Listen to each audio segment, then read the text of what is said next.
Salam, 10-cu sinif səhifə 14-də baxırıq. Philanthropist bu xeyriyyəçi deməkdir. Someone who believes in helping people, especially by giving money to those who need it. Yəni kimsə elə bir kəs ki, inanır ki, insanlara kömək etmək lazımdır, xüsusən də onlara pula ehtiyacı olan kəslərə pul vermək. To go from rags to riches, to rise from poverty to great wealth. Deməli, kasıblıqdan varlanmaq, yəni kasıbçılıqdan hədsiz zənginliyə qalxmaq. Prominent, görkəmli deməkdir. Important, famous, vacib, önəmli və məşhur. İndi isə deyir ki, discuss the questions with a partner. Sualları yoldaşınızla müzakirə eləyin. Do you know any famous philanthropist? Sən hər hansı bir məşhur xeyriyyəçi tanıyırsanmı? Who are they and what have they done for others? Onlar kimdilər və başqaları üçün nə ediblər? Və daha sonra deyir ki, mətni oxuyun, suala cavab verin. What did these two philanthropists have in common? Bu iki xeyriyyəçinin birləşdirən ümumi cəhət nədir? Hacı Zeynalabdin Tağıyev, who was one of the greatest philanthropists of Azerbaijan, went from rags to riches.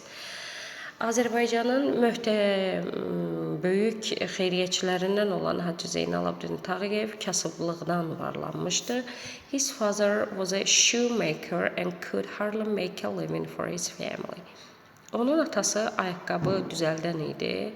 Ayaqqabı düzəldən gedir, pinəçi deyəsə və ailəsini dolandırmaqdan ötürü güc bəla ilə, yəni ki, çox çətinlik çəkirdi pul qazanmağa.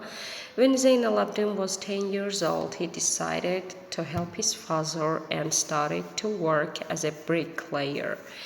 Və 10 yaşlı Zeynalabdin qərara gəlir ki, 10 yaşı olanda qərara gəlir ki, atasına kömək etsin və o bənna kimi, kərpic düzəldən ki, qoyan kimi işə düzəlməyə başlayır. He earned 6 kopecks a day then və həmin vaxtlar o gününə 6 köpük pul qazanırdı. However, at the age of 35, the land that he had brought him luck when the oil started to gush.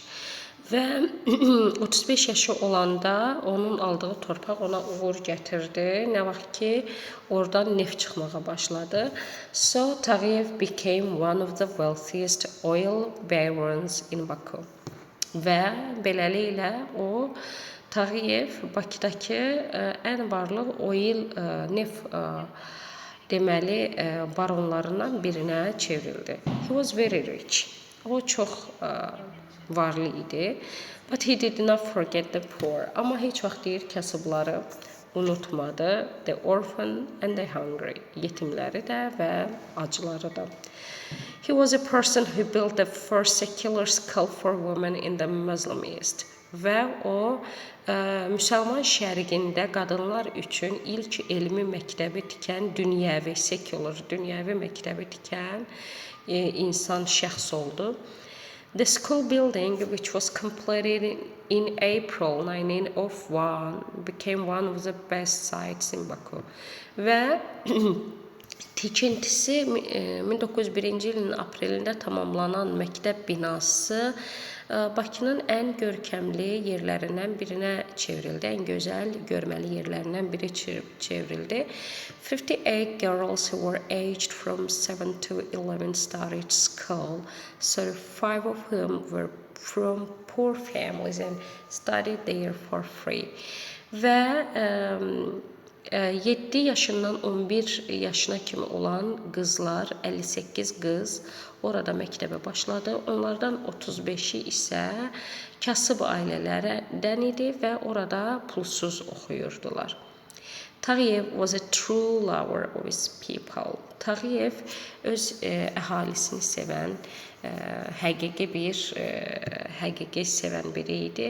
He paid for the studies of the young people who were studying at various universities abroad.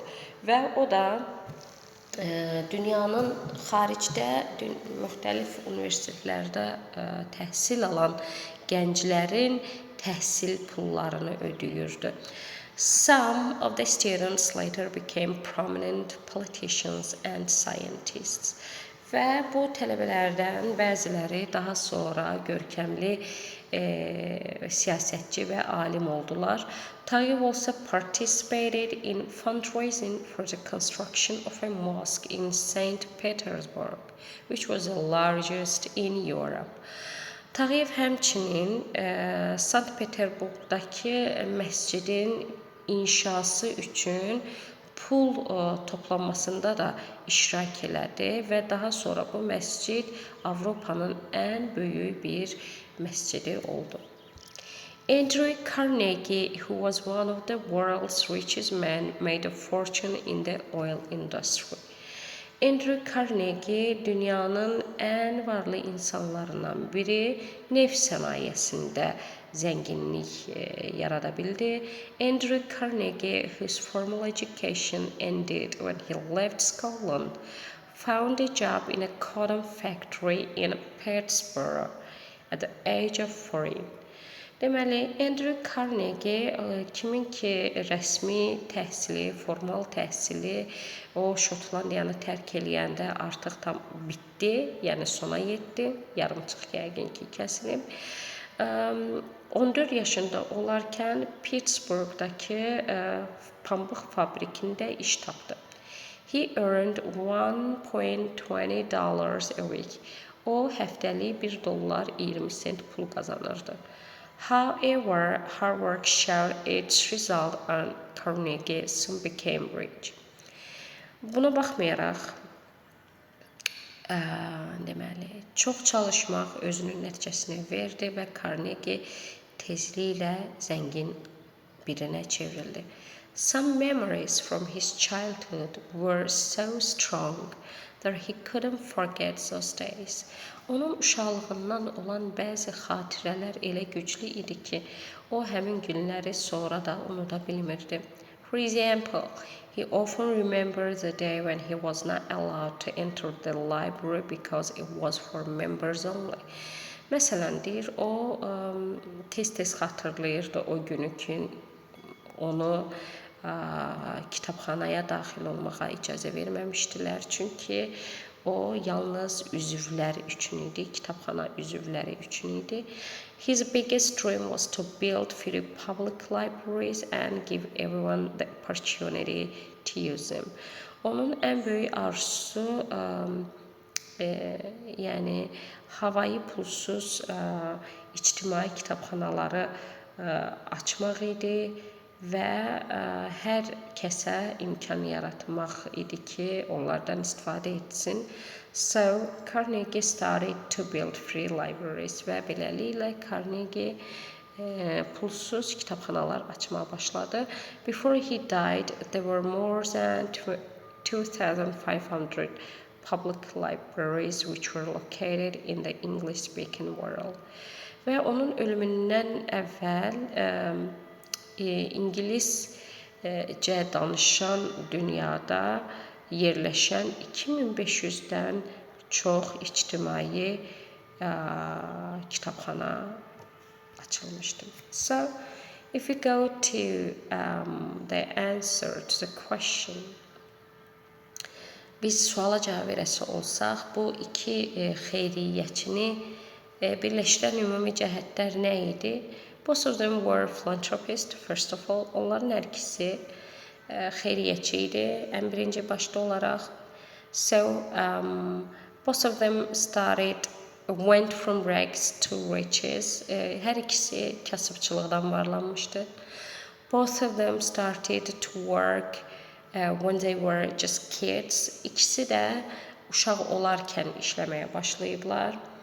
And both of them became rich in oil industry. Hər ikisi varlandı neft sənayesində. Okay, and both of them valued education. Hər ikisi təhsili önəmsəyirdi. One opened secular schools for girls and the other free public libraries. Biri dünyəvi məktəb açdı qızlar üçün, digəri isə deməli dünyəvi free, yəni pulsuz ictimai kitabxanalar. Bunlar da bizim cavabımız oldu. Və sonra deyir ki, altından xətt çəkilmiş, mətndə altından xətt çəkilmiş sözlərə baxın və suala cavab verin. Are they important to identify the nouns before them? Onlar özlərindən öncə gəlmiş ismi müəyyən etməyə, müəyyənləşdirməyə, təyin etmək üçün önəmlidirlərmi? Baxaq. The school building became. Sizcə önəmlidirlərmi? Məsələn, baxın. Hacı Zeynalabdin Tağıyev, who was one of the greatest. Yəni, bu. Biz cümləni belə də deyə bilərik. Hacı Zeynalabdin Tağıyev went from rags to riches. Hacı Zeynalabdin Tağıyev kasıbçılıqdan varlanmışdı. Və yaxud da the school building became one of the best sites in Baku. Yəni, bunu demədən də, cümləni desək, mənası anlaşılacaq. Sadəcə vergül arası verilmiş who, which ilə olan cümlələr nədir? Əlavə məlumat vermək üçün istifadə olunub. Qaydamız bununla bağlı olacaq və biz gedirik səhifə 177-yə. Essential and non-essential adjective clause. Vacib və qeyri-vacib təyin budaq cümlələri barədə oxuyacağıq.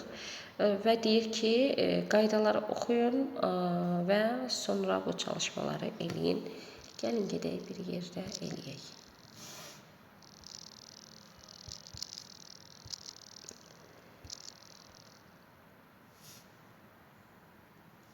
Aha. Peki mən... Aha.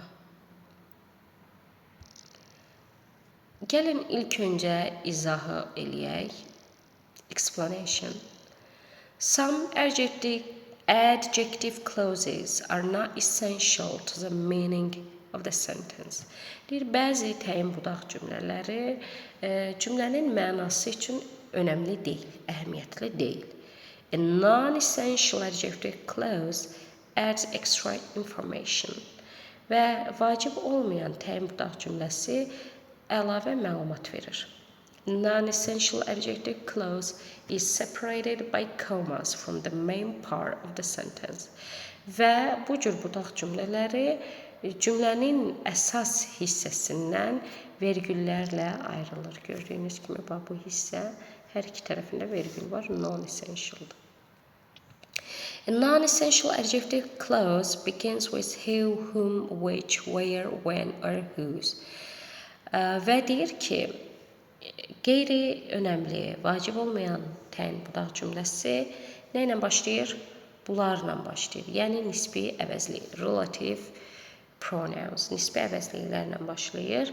Və deyir ki, that is not used in non-essential adjective clause. Və that qeyri-önəmli yəni bu tipli budaq cümlələrdə istifadə olunur. Və nümunələrdə deyir ki, is non-essential, bu təyin budaq cümlələri əhəmiyyətsizdir. Çünki niyə? Without it, onsuz, we can still identify the noun in the main clause. Biz onsuz da deyir, onsuz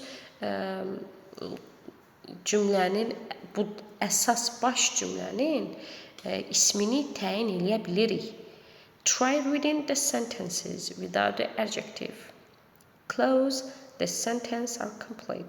Və deyir, cümlələri təyin budaq cümlələri olmadan, yəni bayaqları mən oxudum.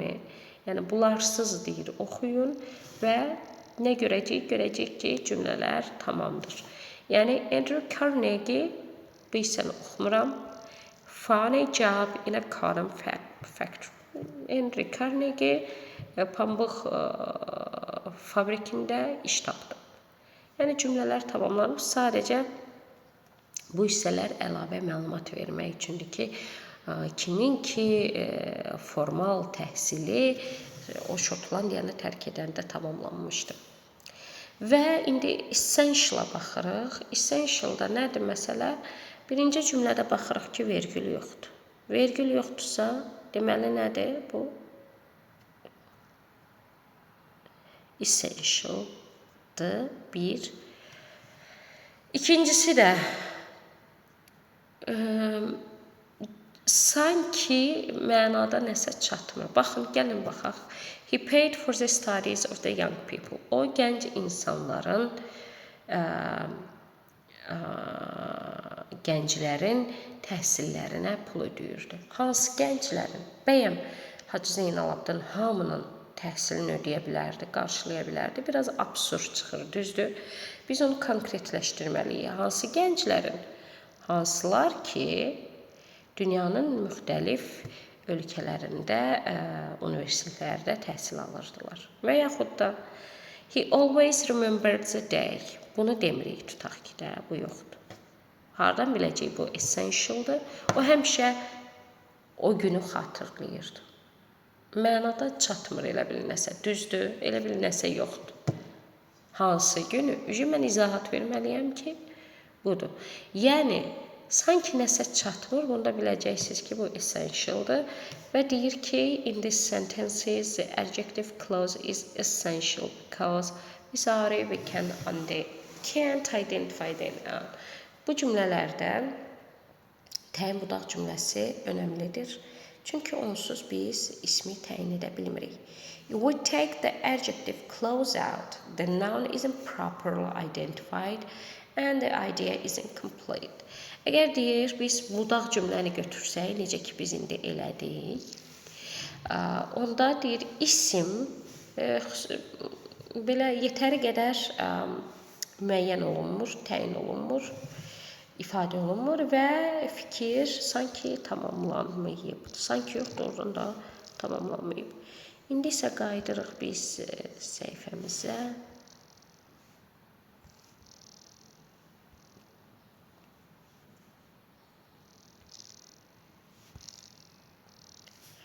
Okay, və burada gəlirik.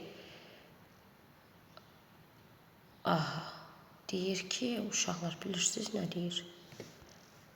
Deyir ki, dinləyin və tamamlayın.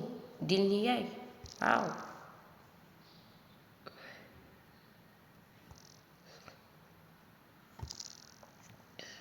Gəlin gedək Google-a.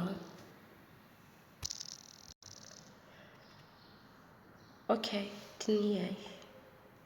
Track 2, 1.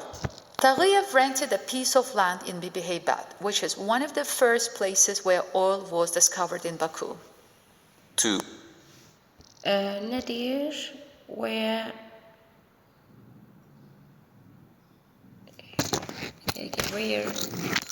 bir dənə də qulaq asaq. Track 2. Bildim, yəni hər tərəfinə cover olunmuşdu. Bir də qulaq asaq. 1. Taghiyev rented a piece of land in Bibiheybad, which is one of the first places where oil was discovered in Baku. Where oil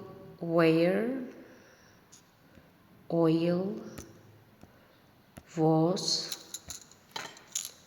discovered. Haradakı neft Bakıda kəşf olundu. Okay. Yəni cümlə Tağıyev Bibiheybət tərəfdə kiçik bir torpaq sahəsini icarəyə götürdü və o da Bakıda neft çıxan, kəşf olunan ilk yerlərdən biri idi. İmbaku sözü onsuz da burada var. İmbaku sözünü silək. Discovered. Okay. Where oil was discovered in Baku. 2. His mother was from Bilga, which is a village on the sea coast of the Absheron Peninsula. Which is a village. İkincisini uşaqlar buraya yazıram. Which is a village. Okay, ne deyir? Onun anası Bilgə, o Bilgəhdən idi, hansı ki Abşeron yarımadasında sahilindəki kəndlərdən biri idi. On the sea coast of the Absheron Peninsula. 3. Taghib, who was the son of a shoemaker, became a Who was a son of a shoemaker? Who was a son of a shoemaker?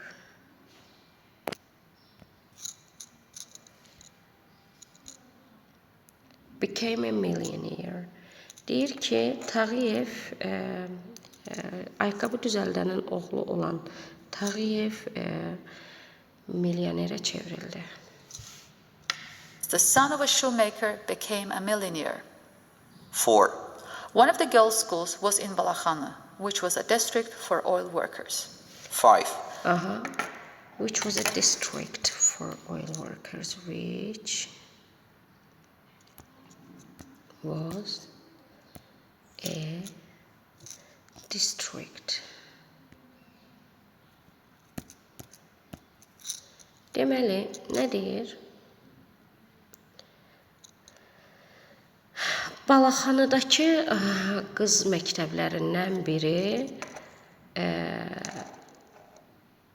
qız məktəblərindən biri Balaxanadaydı, hansı ki o neftçilərin rayonu hesab olunurdu. District rayon deməkdir. Məsələn, Xətay rayonu, Nəsim rayonu və s. District for oil workers. 5. Andrew Carnegie, who was a Scottish-born American, was also one of the Who was a Scottish-born American? Buna hara yazaq uşaqlar? Bunu 5-cini mən yazıram bura. Okay.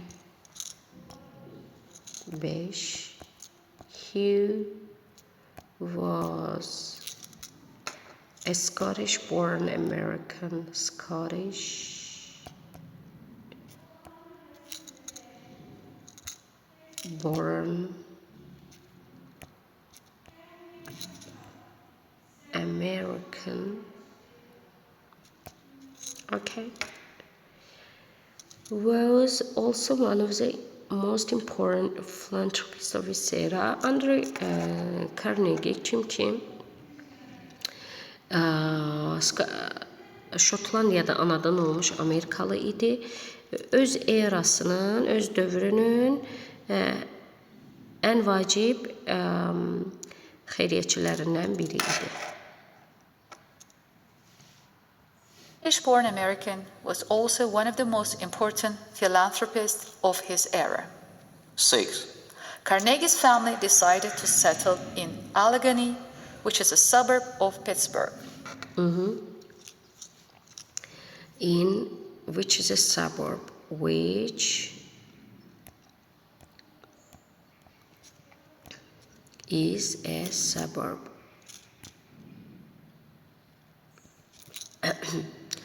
Deməli, Carnegie'nin ailəsi Allegheny'də məskunlaşmağa qərar verdi. Pittsburgh'un ətraf ərazisində yerləşən bir yer idi. Okay. Və sonra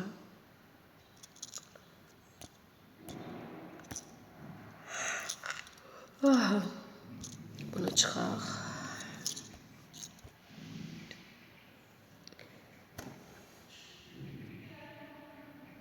Deyir ki, find the sentences with essential adjective clause. Önəmli, yəni təyin budaq cümlələri olan cümlələri tapın və vergülləri əlavə eləyin əgər təyin budaq cümləsi qeyri-vacibdirsə. Deməli, uşaqlar, gəlin. The mosque that Tağıyev built for Tatars in Sindh is still functioning. Aha. Deyir ki, məscid hələ də öz fəaliyyətini davam etdirir. Uşaqlar, hansı məscid? Zət, Tatar, bilirik hansı məscid? Yox. Ona görə də biz burada bu önəmli olandır. Bu önəmlidir. Buna xuş qoyuram. Həm də dedik ki, nə? Non-essentialda biz zətdən istifadə edə bilmərik.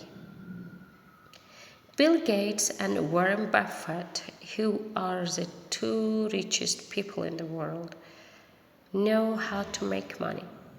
Aha. Amma bu qeyri-vacibdir. Çünki biz burada vergülləri qoyuruq. Bu. Bizim budaq cümləmiz, non-essential budaq cümləmiz budur. Və vergüllərimizi qoyuruq. Çünki onsuz da o olmadan da, cümlənin o hissəsi olmadan da biz cümlənin mənasını başa düşürük. Bill Gates və Warren Buffett bilirlər ki, necə pul düzəltsinlər, necə pul qazansınlar. Və əgər əlavə eləsək, Bill Gates və filan kəs, hansı ki dünyanın ən varlı iki şəxsidir, pul qazanmağı bilirlər. Who was the only person who could save the family from bankruptcy? Bu da essentialdır uşaqlar. Çünki bu hissə, budaq cümlə hissədir və essentialdır. Niyə? Who was the only person? He was the only person. O yeganə şəxs idi ki, yarımçıq qaldı cümlə. Və deməli, cümləni tamamlamaqdan ötürü bizə bu lazımdır. O, ailəsini bankrotdan xilas eləyə bilən yeganə şəxsidir. The family didn't know the name of the person. Ailə o şəxsin adını bilmirdi. Hansı şəxsin? Uşaqlar. Yarımçıqdır da, düzdür. Hansı şəxsin? Pul iyanəsi eləyən, pul köməyi eləyən şəxsin. Deməli, bu essentialdır. Buna da bir dənə quş qoyuruq. Bu 1, 3, 4 essentialdır. In 1924, Tağıyev died in his summer cottage in the village of Merdekan, which is not far from Baku. Və 1924-cü ildə Tağıyev özünün Mərdəkan kəndindəki yay düşərgəsində öldü. Hansı ki, Bakıdan uzaqda deyildi. Yəni, bu non-essentialdır. Çünki bunu deməsəydi olar. Yəni, cümləyə sadəcə əlavə məlumat verir ki, Mərdəkan Bakıdan uzaqda olmayan bir yerdir. Amma belə cümlə onsuz da mən bunu deməsəm, cümlə tamamlanıb. The man whose photo you are looking at was the most famous person of his time. The man, kişi öz dövrünün ən məşhur şəxsi idi. Hansı kişi? Sənin baxdığın kişi, şəklinə baxdığın kişi. Bu, bunu tamamlayır, düzdür? Yəni, ona görə də mənim bura bu essential gedir. Okay? Yəni, bu demədən mən bilmirəm ki, söhbət hansı kişidən gedir söhbət. Və konkretləşdirirəm ki, sənin şəklinə baxdığın kişi. Okay, uşaqlar. Ona görə də essentialdır. İndi isə deyir ki, write about the life of one philanthropist, tanıdığın xeyriyyətçilərdən birinin həyatı haqqında yaz. Use essential and non-essential adjective clauses. Vacib və qeyri-vacib təyin budaq cümlələri istifadə elə. Start with the following sentence və aşağıdakı cümlə ilə başla. In my opinion, filan kəs who is the most generous person of all time. Mənim fikrimcə, O ən xeyriyyətçi, əli açıq, bütün yəni insandır of all time, yəni ümumiyyətcə. Name of the philanthropist. Burada biz philanthropistin adını yazırıq, xeyriyyətçinin. Extra information about that person. Və həmin insan barədə əlavə informasiya. Məsələn, belə ola bilər. In my opinion, Bill Gates, who founded Microsoft, is the most generous person of all time. Mənim fikrimcə Bill Gates, yəni Microsoftun əsasını qoyan, Microsoft şirkətinin əsasını qoyan, bütün yəni ümumilikdə həmişəlik, yəni ən xeyriyyətçi insandır. Görək növbəti səhifədə nə var? Vaxtımız çatırmı? Gəlin bu səhifəyə də baxaq. Look at the photos and discuss the questions. Şəkillərə baxın və suallara cavab verin. Bunları bəlkə eləmişəm bu səhifəni. Çünki ola bilsin ki, bu səhifələri paylaşmış ola bilərəm uşaqlar. Bir dəqiqə. Bəli, uşaqlar, kanalıma baxıram və kanalımda gördüyüm kimi burada girib siz də playlistə, mənim kanalımdakı playlistlərə girsəz, orada 10-cu sinif playlistinə baxsaz və burada görərsiniz ki, mən bunların hamısını paylaşmışam. Səhifə 56-ya kimi paylaşmışam. Səhifə 56-dan sonra isə paylaşmamışam. Bir də axırıncısı 151. Aha. Səhifə 56-dan sonrakini başlayacağım yavaş-yavaş paylaşmağa. Bu qədər. Bəyənin, abunə olun, paylaşın. Sağ olun.